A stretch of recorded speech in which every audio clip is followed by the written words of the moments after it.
Students, we discussing about factors affecting on the nuclear stability. We studied the two factors, that is even and odd number of neutron proton as well as neutron to proton ratio. The next factor is that third factor is the magic number.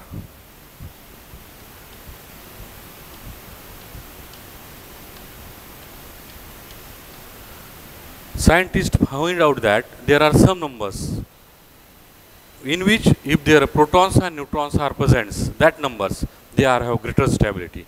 So they call magic numbers 2, 8, 20, 28, 50,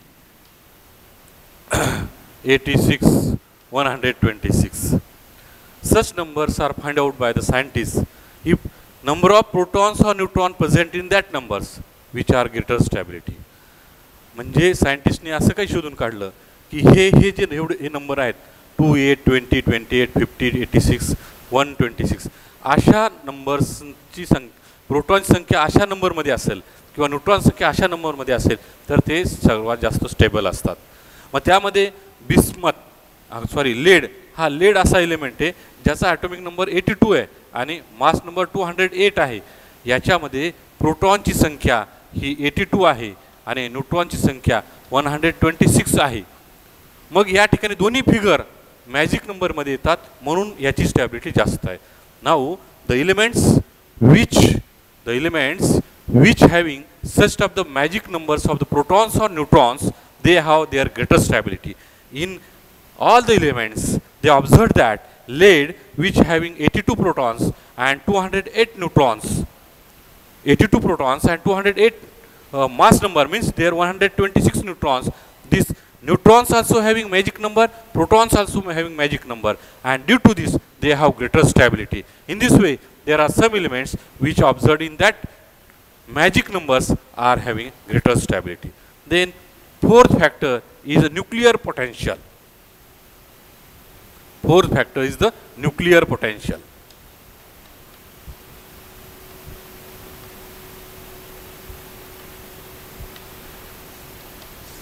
Now what is about the nuclear potential?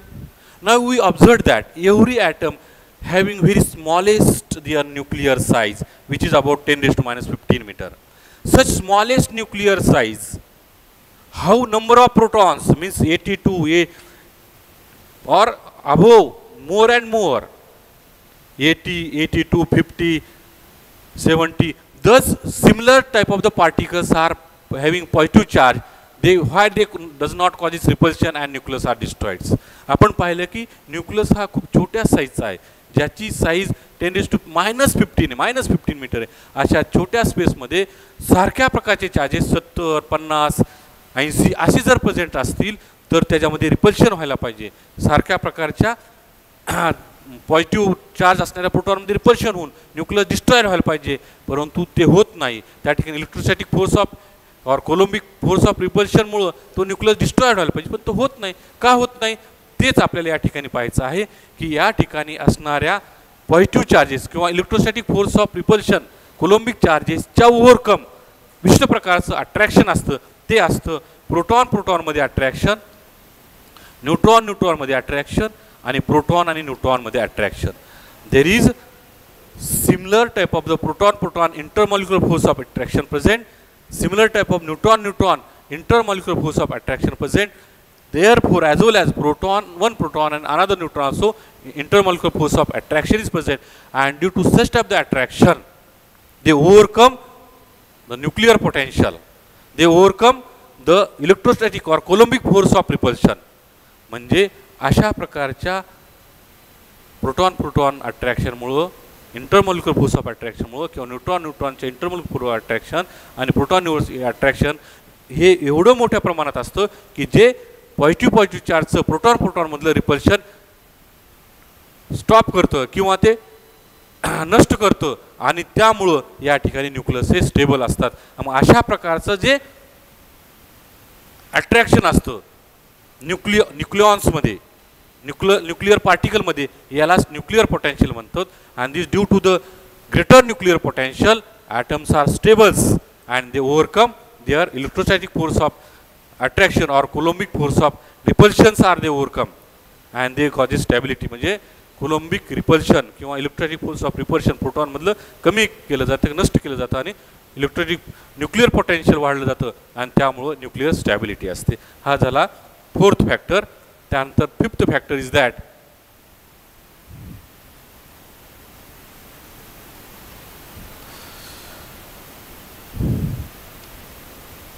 mass defect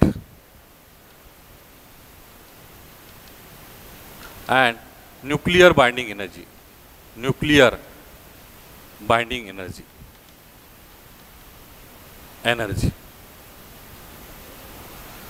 हा एक महत्त्वाचा शेवटचा factor आहे ज्याच्यामुळे आपल्यास nuclear stability दिसते. आता स्टार्टला आपण मास डिफेक्ट म्हणजे काय पाहू. मास डिफेक्ट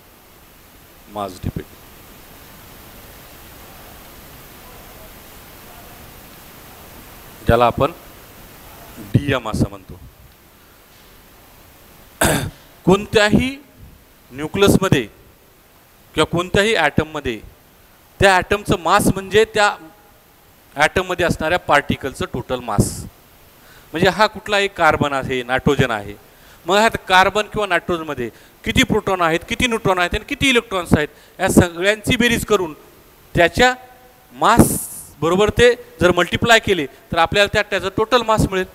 म्हणजे हा कार्बन आहे, कार्बन 6 आणि याचा मास नंबर आहे सपोज 12. आपण जर प्रोटॉनची संख्या 6 आहे, 6 नंबरनी प्रोटॉनच्या मासला मल्टिप्लाय केलं. त्याचबरोबर न्यूट्रॉन संख्या सुद्धा 6 आहे, 6 नंबरनी आपण न्यूट्रॉनच्या मासला मल्टिप्लाय केलं आणि इलेक्ट्रॉन संख्या सुद्धा 6 आहे, याने आपण न्यूट्रॉनच्या मासला मल्टिप्लाय केलं. या सगळ्यांची जर सम केली तर आपल्याला काय मिळेल, या ठिकाणी ॲटॉमिक मास मिळेल. मग हे जे ॲटॉमिक मास आहे याला आपण ॲटॉमिक मास असं म्हणतो. हे मास आपणास जेव्हा मास स्पेक्ट्रोस्कोपी खाली याचं जर मास ऑब्झर्व केलं तर या दोन्ही मासमध्ये फरक मिळाला. म्हणजे कॅल्क्युलेटेड मास जे आहे हे मास आपणास ऑब्झर्ड आयसोटोपिक मासपेक्षा जास्त मिळत आहे. म्हणजे प्रोटॉन, न्यूट्रॉन आणि इलेक्ट्रॉनचं जे मास आहे यांचं जर कॅल्क्युलेशन केलं टोटल तर ते आपल्याला जास्त मिळालं. कशापेक्षा, ॲक्च्युली स्पेक्ट्रोस्कोपिक मास स्पेक्ट्रोस्कोपीने जे मास घेतलं त्यापेक्षा. आणि यालाच मास डिफेक्ट म्हटलं. म्हणजेच आपल्याला काय ऑब्झर्व झालं, mass defect is equal to here mass defect is equal to calculated mass minus observed isotopic mass किंवा ऑब्झर्व्ड मास.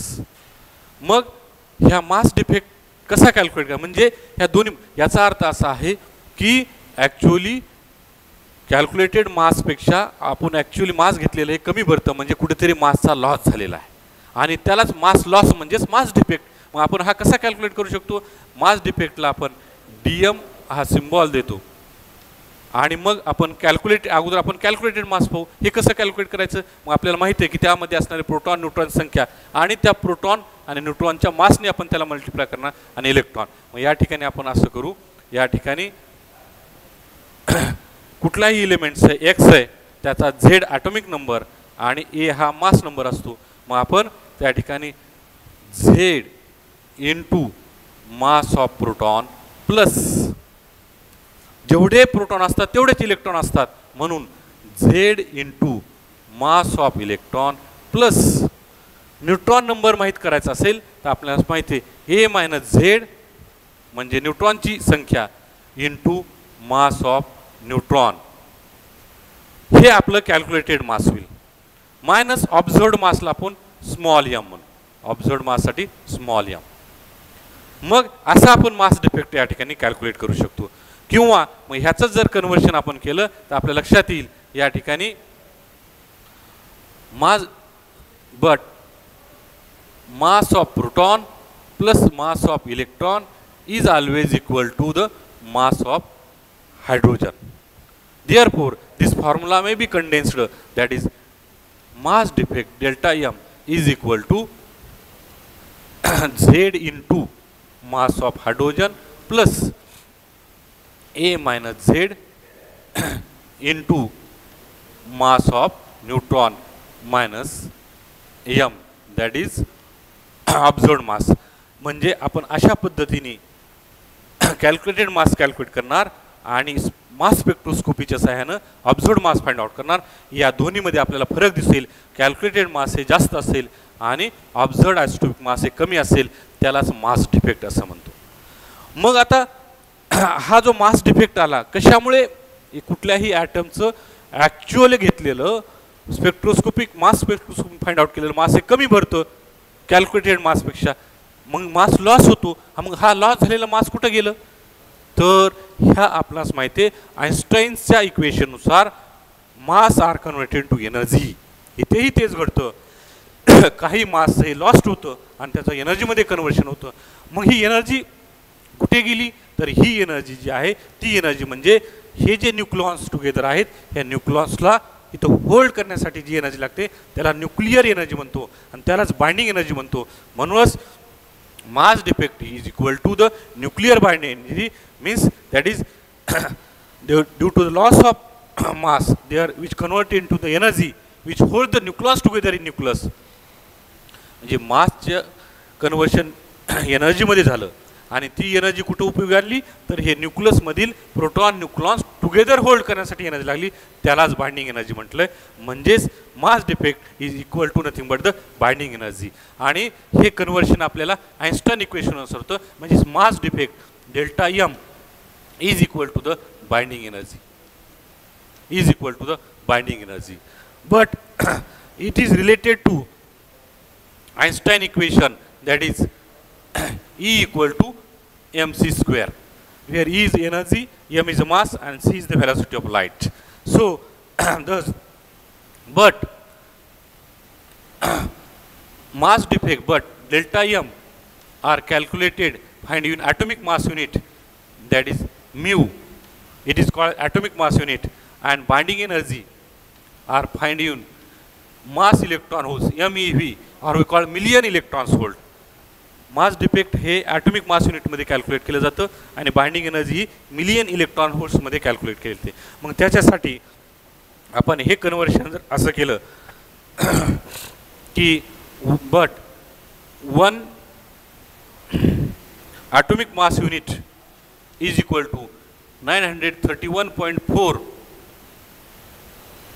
Milli electron volts binding energy असते. One atomic mass unit equal to 931.1 milli electron volts असते. so this equation may be changes into, आपण मग हे equation change करू.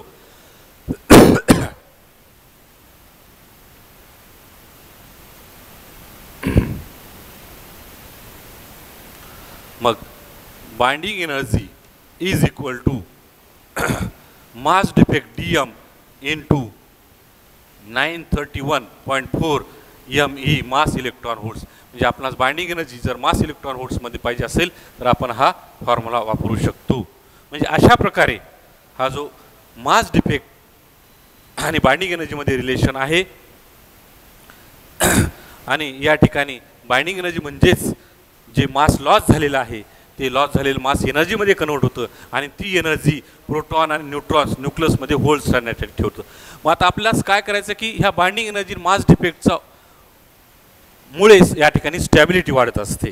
मग ही याचं रिलेशनचा study करायचं असेल तर आपण जर बाइंडिंग एनर्जी पर न्यूक्लॉन्स कॅल्क्युलेट केला म्हणजे प्रत्येक न्यूक्लॉनसाठी किती बाइंडिंग एनर्जी असते तर आपला हा फॉर्म्युला असा तयार होईल. Binding energy per nucleon, that is binding energy per nucleon is equal to binding energy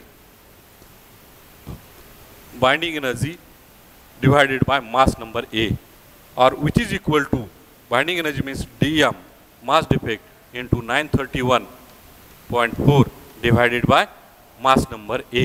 A indicate the mass number here. In this way that, or it may be we call binding energy per nucleus are indicated as this, which is equal to mass defect into 931.4 divided by A mass number. In this way we calculate the binding energy per nucleon. Now If you are to find out the binding energy per nucleon, and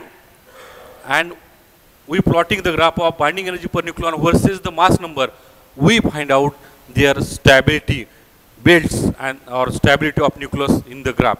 So we plotting आपण binding energy पर nucleus कसं calculate करायचं हे पाहिलेलं आहे. आणि जर आपण binding energy पर nucleon versus mass number हा जर ग्राफ प्लॉट केला तर आपणास त्या ठिकाणी बाइंडिंग एनर्जी पर न्यूक्लियॉन किती असली असताना त्या ठिकाणी ते स्टॅबिलिटी दिसते किंवा मास नंबर किती आणि बाइंडिंग एनर्जी पर न्यूक्लियॉन किती, म्हणजे कॅन्सर रिलेशन कसं आहे की जे एलिमेंट स्टेबल असतात. We have to plots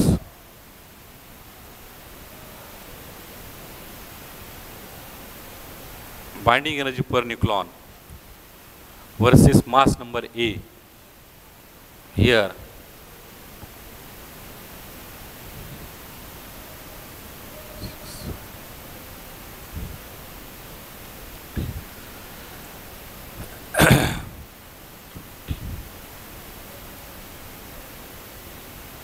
hundred, 150, 200, 250. It is a mass number A. आपण मास नंबर असा घेतला की 50, 100, 50, 100, 150, 200, 250 and binding energy per nucleon 2, 4, 6, 8, 10. आपणास ग्राफ असा मिळतो.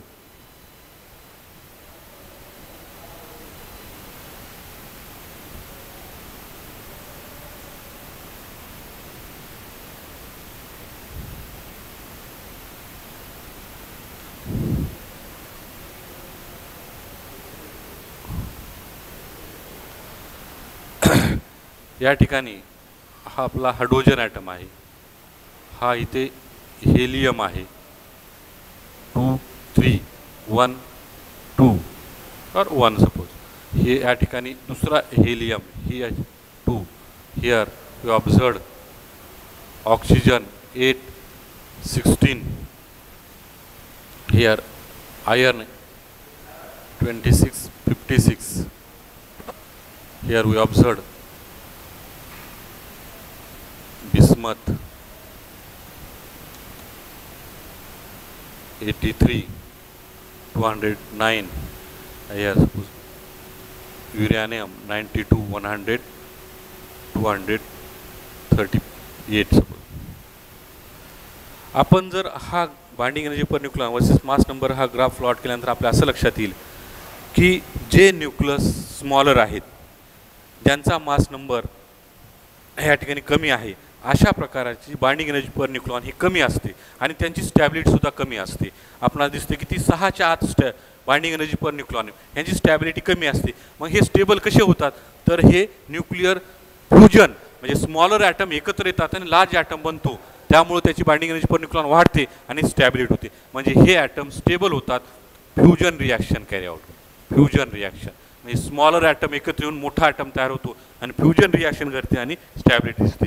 या ठिकाणी काही पिक पॉईंट आहेत ज्याच्यामध्ये मास नंबर 4, 12, 16 म्हणजे multiply by 4 such mass number having binding energy per nucleon above the 6 which also causes the stability, as well as if those having binding energy per nucleon above the 8 are also causes the stability. There which iron which having binding energy per nucleon highest one, that is 8.79, which having greater stability. म्हणजे सर्वात जास्त binding energy पर nucleon हे आयर्नची आहे ज्याची binding energy पर nucleon 8.79 आहे. मग याची stability खूप ग्रेटर आहे. आणि मग याच्यामध्ये बिस्मथपर्यंत ही बाइंडिंग एनर्जी पर न्यूक्लियॉनची रेंज जी असते 8.79 टू 7.7 हा जो असतो तो स्टॅबिलिटी बेल्ट असतो. ह्याच्या दरम्यान ज्यांची बाइंडिंग एनर्जी पर न्यूक्लियॉन्स असते ते स्टेबल असतात. म्हणजे ग्रेटर स्टॅबिलिटी साधारणतः ज्यांचे मास नंबर 30 ते साधारणतः 209 पर्यंत असतात, 30 to 209 पर्यंत किंवा 6 अबो सपोज 40 to 209 यांचा स्टॅबिलिटी बेल्ट अशा प्रकारचा येतो ज्यांची range binding energy per nucleon 8.79 to 7.7 असते ते स्टेबल असतात. परंतु जे एलिमेंट ज्याचा मास नंबर आणखीन वाढत जातो म्हणजे 200च्या अबो 210, 20च्या अबो त्यांची बाइंडिंग एनर्जी पर न्यूक्लियॉन पुन्हा डिक्रीज होते, जी 7.7च्या खाली जाते. मग अशा वेळेस यांची पुन्हा अनस्टॅबिलिटी होते. मग असे एलिमेंट स्टेबल होण्यासाठी न्यूक्लिअर फ्युजन रिॲक्शन करतात. न्यूक्लिअर फ्युजन म्हणजेच large nucleus break down to smaller nucleus, त्याला न्यूक्लिअर फ्युजन म्हणतो. आणि मग असे युरेनियमपासून जे अनस्टेबल न्यूक्लियस असतं ते स्टॅबिलिटी येण्यासाठी फ्युजन करतात आणि त्यांची स्टॅबिलिटी वाढत जाते. म्हणजे अशा प्रकारे हा जो न्यूक्लिअर बाइंडिंग एनर्जी पर न्यूक्लियॉन वर्सेस मास नंबर हा जो आपणास ग्राफ दिसतो तो बाइंडिंग एनर्जी पर न्यूक्लियॉन किती असताना त्या ठिकाणी स्टॅबिलिटी वाढते, आणि ज्याची बाइंडिंग एनर्जी पर न्यूक्लियॉन खूपच कमी आहे असे जे लायटर एलिमेंट आहे यांची स्टॅबिलिटी पण असते. ती स्टॅबिलिटी होण्याच्या पाठीमागे कारण ते न्यूक्लिअर फ्युजन रिॲक्शन करतात. आणि ज्यांची बाइंडिंग एनर्जी पर न्यूक्लियॉन पुन्हा याच्यापेक्षा कमी असते परंतु त्यांचा मास नंबर जास्त असतो, ते न्यूक्लिअर फ्युजन रिॲक्शन करतात. म्हणजे लार्जर एलिमेंट्सपासून स्मॉलर वन, आणि त्यापासून काय होतं, स्मॉलर वन झाल्यामुळं फ्युजन रिॲक्शन होते आणि त्यांची स्टॅबिलिटी वाढते. म्हणजे अशा प्रकारे बाइंडिंग एनर्जी पर न्यूक्लियॉन वर्सेस मास नंबरने आपण स्टॅबिलिटी दाखवलेली आहे. म्हणजेच बरेचसे न्यूक्लियस निसर्गामधले आपणास स्टेबल का दिसतात, तर अशा प्रकारचे आपण फॅक्टर्स पाहिले. त्यांचे neutron odd number, even number of neutron, neutron proton ratio असेल, किंवा मॅजिक नंबर न्यूट्रॉन प्रोटॉन संख्या असेल, किंवा त्या ठिकाणी न्यूक्लिअर पोटेन्शियल असेल, किंवा मास डिफेक्ट आणि न्यूक्लिअर बाइंडिंग एनर्जी असेल. हे फॅक्टर जे असतात हे फॅक्टर त्या ठिकाणी न्यूक्लिअर स्टॅबिलिटीसाठी रिजनेबल असतात, आणि त्यामुळंच अनेक एलिमेंट्स हे स्टेबल आहेत. आणि ज्यांच्यामध्ये हे फॅक्टर्स अपोजिट असतात ते अनस्टेबल आपल्याला न्यूक्लियस दिसतात. In this way today we stop up to this points, then later we study the next points.